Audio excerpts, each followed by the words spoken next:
Welcome to Al's Airguns. Today we're conducting an in-depth review of the Daisy Model 415 CO2-powered BB pistol. This semi-automatic pistol has a capacity of 21 BBs and is said to offer velocities of up to 495 feet per second. Currently retailing for less than $40 US, this pistol represents an outstanding value in the current airgun market. Let's take a closer look. Okay, I wanted to go ahead and show you how we load the Daisy 415 CO2 pistol here. This one is different than a lot of the pistols on the market today in that it does have an internal magazine. The spring-fed magazine is right here on the top of the pistol. How we load that is there is a follower right here. We simply slide that forward, push it over to the little catch there. This is where we drop BBs in. I've been shooting these Umarex steel BBs. This happened to be what I have on hand at the moment. And once we get a few in our hand, simply feed those, simply drop them. And if that doesn't work, cut. Confession, just wanted to show off my latest partner perk from YouTube. Okay. Got a few BBs in my hand there. All that we need to do next with the magazine follower out of the way is simply line them up, drop them on the floor. If that doesn't work, we can always drop them in a little hole where they slide down like that. I've got the pistol raised just a little bit so that they do roll down to the back.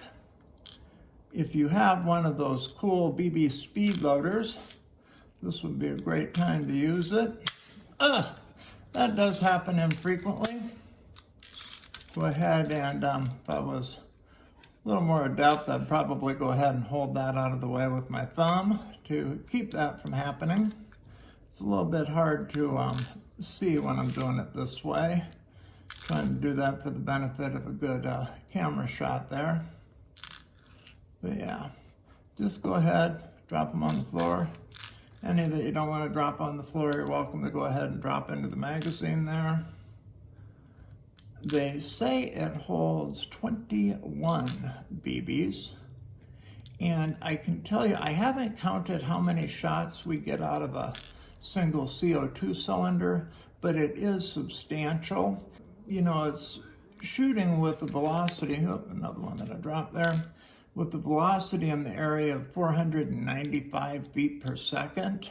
When I went to do some chronograph testing, the capsule, the CO2 capsule, had been in use for quite a while, was very low, had gone through a number of magazines. Just for fun, I wanted to test and see what kind of velocity I was still getting.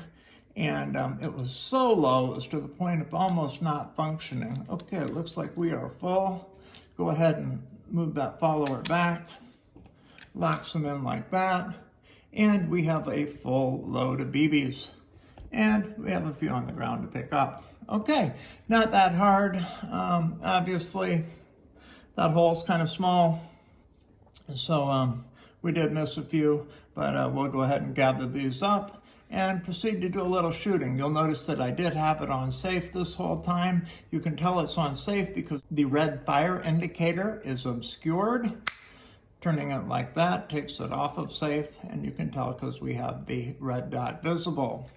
Now, when it's in safe, the trigger is disengaged, doesn't do anything. The pistol is pretty straightforward in operation. The only controls that we have on it are the safety and the trigger. The sights are not adjustable. We do have a fiber optic front sight post. The rear is a simple fixed notch.